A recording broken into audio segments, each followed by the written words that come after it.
waaw point de presse bi li ko indi mooy depuis 2022 dañ nekk fii di def transport noix de cajou def ko 2021 def ko 2022 def ko 2023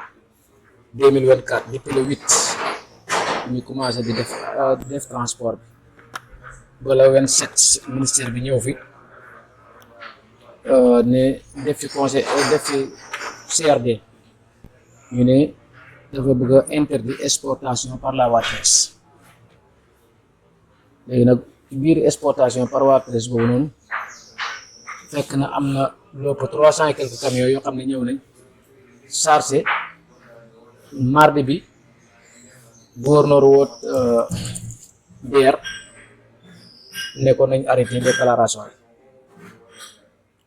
yi imagine depuis mardi avant mardi fekk oto yi ñaata fan oto yi ñëw nañ chargé ba pare ñu bloqué leen lu mu néew 300 camions mu ngi ci dëkk bi 300 camions camion bu nekk 2 personnes ñu nekk fii di fanaan ci mbedd mi di lekk ki naan ba pare ñu ne oto yooyu waruñu yóbbu kaso bi te oto yooyu ay sénégalais ñoo ko jënd ñoo dem ci banque yi leb seen xaalis jënd seen oto parce que ku ne da nga am sa choix ñi mën a jënd bateau ñu ngi jënd bateau di def transport ñi mën a jënd oto ñu ngi jënd oto di def transport ñett la aérien moo am transport maritime transport terrestre bateau bi dafa am licence pour transport maritime ñi dañoo am licence pour def transport terrestre mais li ci gën a kii mooy lii depuis 2018 lañ ko commencé dañ waxoon ne introduction exportation par la voie terrestre ñun dañoo ànd ci loolu 100% mooy exportation mooy jël kaju yóbbu ko Gambie parce que Gambie 97 lañ commencé woon di ko yóbbu Gambie ba 2018 ñu ne kaju dootu dem Gambie ñun ñu ànd ci loolu ci musique boobu mais ñun exporté wuñ dañuy transport am suñ marchandise fii Ziguinchor war ko yóbbu Dakar te bateau bi ni mooy kii ne la transport yi amee contrat ak exportateur yi nga signante ak exportateur contrat war koy jëlee say conteneur Dakar indi ko Ziguinchor chargé ko delloo Dakar ñu ne loolu waroo koy def waaye di nga def tous les transports ba mu des loolu nag moom ñun dañ cee àndut loolu moo waral tey ñu ñëwoon fee di def point de presse te lii nii premier ministre moo waxoon ne moom àndu ci parce que loolu insiste parce que bateau yi ay étranger ñoo ko moom oto yi ay sénégalais ñoo ko moom kon yaakaar naa ne réew mi réewum Sénégal la kon waruñu bàyyi étranger yi ñëw di ko jël di ko yóbbu ba pare transporteur yi toog fii lépp seen xaalis war a fay seen prêt banque seen oto yi amuñu liggéey banque yi di leen topp di ko nangu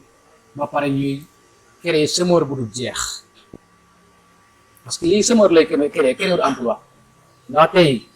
transporteur boo gis boo amoon ñaari camion mu ngi bëgg a jënd mu ngi bëgg a am 10 camion ku am 10 mu ngi bëgg a am 20 ku am 20 mu ngi bëgg a am 30 kooku du créer emploi bateau beeg li ci nekk ak équipe beeg BMA ak ñëpp amuñ lu mat 100 personnes de emploi te benn transporteur day am 200 emploi wala 300 emploi transport multimodal ñun waxuñ ne bu kenn xam nga nit ñi dañu bëgg di jaxase transporteur yi ak aduna ñun waxuñ ne bu batu ñu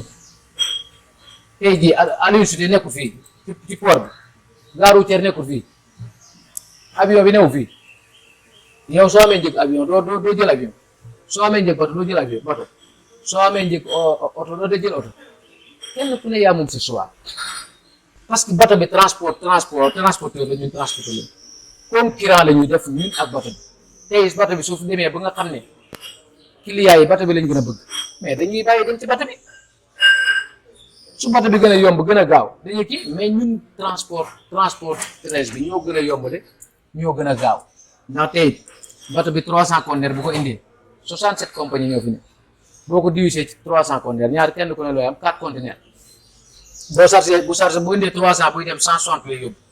loolu nag il faut ñu préciser ko bu baax parce que 20 pieds la ñuy indi te clients yi 40 pieds lañ choisir lañ choix ndax daaw def nañ 4861 conteneurs 1239 moo ci 20 pieds 3622 conteneurs yëpp 40 pieds la waaw man sama client dama 40 pieds laa bëgg nga chargé li man ma ne 40 pieds laa bëgg a chargé nga ne déedéet yow doo chargé 40 pieds force da ngay chargé 20 pieds force da ngay jaar ci bato bi léegi suma contrat est-ce que yow xam nga contrat ba bi ma signé ak suma partenaire bitim réew waaw ma signé contrat ak suma partenaire war ko yóbbul 500 tonnes 500 tonnes 30 conteneurs la léegi bu dee oto yi 30 conteneurs yi même dama koy jot même si ma chargé suma 30 conteneurs yóbbu ko Dakar mu dugg ci même gaal gi bu fekkee ne bateau bii la bu ma soxlaa 30 conteneurs bu ñëwee 5 lañ may jox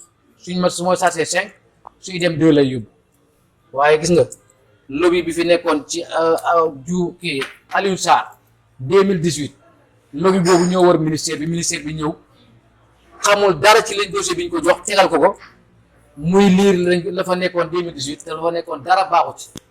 ci régime bu 2018 bi régime mu Macky Sall bi dafa jeex régime bu bees moo ñëw jub ak jubbanti lañ wax bu ñu waxee jub ak jubbanti ak sénégalais yi gis seen bopp kon transporteurs yi dañoo war a gis seen bopp parce que actuellement mareyeurs yi ñëpp ñu ngi àppi kontaan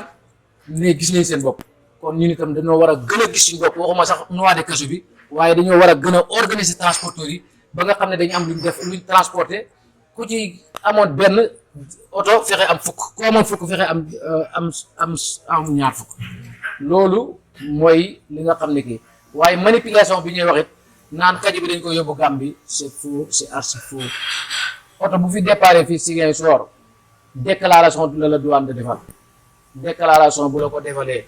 seenoo ba nga dem kër ay dem Dakar 4861 conteneurs daaw amul benn conteneur buñ mën a wax ne dugg na Gambie bu ñuy tiitaroo ne Casamance en 2021 85000 tonnes lañ def ci biir 85000 tonnes yooyu bato bi def nañ ci ba mois de novembre te ci biir 85000 tonnes yooyu dem nañ ba bato bi mënu ko yóbbu dañoo jël ay suñuy camion di charger camion bi kaju di jël camion bi di ko dugal ci bato bi Agen ak Jàmboot bato bu ñëw 6 camion lay yóbbu imagine nga yëpp ay nombre de personnes ba pare jël lu dem ci 6 remorques charger ko dugal boole ko passager yi loolu manque de respect la te loolu bam bañ koy def dañoo amatul pexe parce que clients yi engagé nañ leen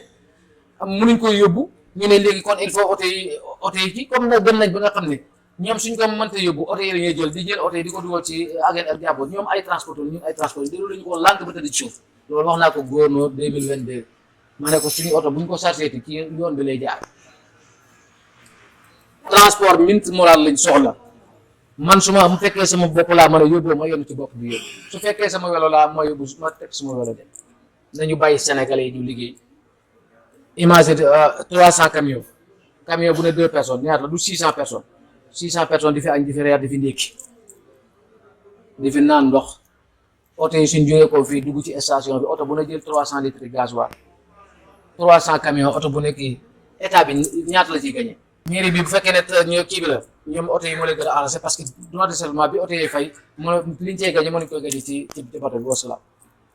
Oui, en fait, depuis une semaine, il y a plus de 250 camions, approximativement 300 qui sont bloqués à Ziguinchor. 90% de ces camions ont déjà chargé de l'anacarde. D'autres sont venus avec des conteneurs vides au moment de charger. Et au moment de libérer ceux qui ont été déjà chargés, l'État a décidé de bloquer les camions. Raison pour laquelle nous sommes venus pour essayer de voir comment discuter avec les autorités, lever ce blocus pour qu'on puisse continuer de faire le transport de l'anacarde par la voie terrestre. C'est juste à la sortie d'une visite d'un CRD tenu par le ministre du Commerce qu'une décision verbale est sortie comme ça. C'est instant,